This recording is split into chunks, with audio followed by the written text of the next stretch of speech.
Storm Tracker 6. This is Forecast First, sponsored by Auto Owners Insurance. Simple human sense. Lots of sunshine and low humidity today. Really can't beat it. Tomorrow we won't, as the humidity increases along with the temperatures. Numbers across the state, UP in the 70s today with low humidity. Feels great. Meanwhile, here in mid-Michigan, our numbers generally between 80 and 85, with 83 in Lansing, 85 currently in Jackson, 84 in Detroit. Satellite and radar is all quiet. No threat of precipitation for tonight, but that's going to change as we move into the weekend. Tonight's forecast will see low temperatures near 63 tomorrow morning. Then we're talking showers and thunderstorms, heat and humidity. 6 News at 5:30 starts right now. WLNS is here for you, celebrating 75 years of bringing you the news with 6 News at 5:30. Right now at 5:30, we're learning more about a horse and buggy crash that has now turned deadly. Plus, automaker Ram is now in hot water with a Michigan sheriff because of a not-so-missing mechanical bull. And bubbles are overflowing after a northern Michigan icon got soaked. Those stories and a lot more and all in the first 6 minutes. Thank you for joining us this evening. I'm Siobhan Klepfer. Let's start that clock. And we begin with an update on a crash we told you about 24 hours ago. We have learned a 4-month-old has died after a truck crashed into a buggy in Montcalm County. State police say it happened Tuesday evening on Dickerson Lake Road east of M91. Troopers say a truck tried to pass a horse and buggy but saw oncoming traffic and swerved back into the lane, hitting the buggy. 3 adults in the buggy were hurt, along with 4 other children. A 4-month-old girl died, with a 1-year-old girl and a 2-year-old boy in the hospital along with the infant's mother. State police say the truck driver had minor injuries and say this is a tragic reminder that people need to drive with patience and caution around Amish communities. A father and son have been found guilty of burning down a West Michigan restaurant. A jury convicted David Robinson and his son Ryan on Wednesday of arson of an insured property. This comes after 2 weeks of testimony regarding the March 2023 fire at Charlie's Family Grill in White Cloud. Arson is punishable by up to 20 years in prison. Both men have been ordered to jail ahead of their sentencing in November. The automaker Ram is now being accused of lying that its mechanical bull was stolen from Roadkill Nights, an automotive event in Pontiac. Investigators say the one-of-a-kind mechanical bull ride worth $34,000 and owned by Ram was later found in possession of company employees. The Oakland County Sheriff's Office says the company claimed the custom bull was stolen on Saturday and filed an official theft report. However, the sheriff's office says the bull was never stolen and is now looking into whether a crime was committed by Ram for filing a false police report. A scary reminder of school bus safety. Multiple students were hurt after a crash in Arizona. Troopers responded to a school bus crash south of Maricopa yesterday afternoon. School officials say there were roughly 30 children on the bus who were taken to hospitals with minor injuries. No other details about what caused the crash have been released at this time. But for what you need to know about school bus safety laws here in Michigan, head to our website, WLNS.com. Overseas wildfires are raging in northern Spain, with the country now asking for international help. Multiple people have been hospitalized and a volunteer firefighter has died from severe burns.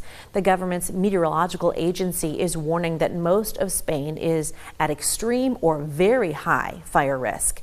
The country is in the middle of a heat wave that's already lasted for more than 10 days and is expected to run until Monday, one of the longest on record. Temperatures peaked on Tuesday, reaching 113 degrees in some places. Well, check this out. Back in the States, this lightning was caught on camera striking the control tower at the Newark Airport in New Jersey.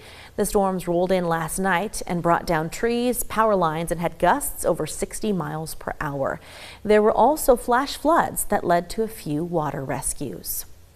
SpaceX is on target to launch 24 more satellites into orbit. This is footage of the Falcon 9 rocket and the 9th flight for the booster section of it. Once it separates, it will land on a drone ship in the Pacific Ocean. Some in California might have heard sonic booms during the launch, but that depended on weather conditions. Well, down in Ohio, take a look. Neighbors of the Poverty Creek, about 60 miles south of Toledo, are raising the alarm tonight after the creek turned red. Now, while some have compared it to Powerade, the Ohio EPA says the cause is much worse: pig manure. They claim it was an over-application of fertilizer and the runoff ended up in the creek. Now, some residents say they're skeptical of that claim because it has not rained in over a week and are concerned about the impact with fish already dying. So far, the state's EPA has not said how long cleanup will take, but the Wyandotte County Health Department is offering free well testing to those impacted. Beachgoers in New England are having flashbacks to the movie Jaws amid reports a great white has been spotted. The shark was reported to have been seen Monday near 3 different popular beaches in Maine. A commercial clam fisherman captured footage of the shark with its fins sticking out of the water. Now, shark attacks are incredibly rare, with the odds at less than 1 in 11 million, and the odds of a deadly attack are even lower at less than 1 in 264 million. For comparison, the odds of being struck by lightning are 1 in 15,000. A northern Michigan fountain has been soaped again. That's according to pictures posted by True North Trout, a fly fishing guide business based in Kalkaska. The city's Department of Public Works says it happens 2 to 3 times a year, and they are not calling it vandalism and are not looking for a suspect. They say they, quote, just clean it up and move on, according to our Traverse City affiliate. The fountain is a local landmark and is considered an icon of up north. Well, now to a story that's taken the internet by storm: Frankenstein bunnies. These poor creatures are not zombies, as some may have referred to them, reminiscent of the fungus-based zombies on the hit game and HBO show The Last of Us. So take a look. Instead, scientists say the horn-like growths are caused by the cottontail rabbit papilloma virus.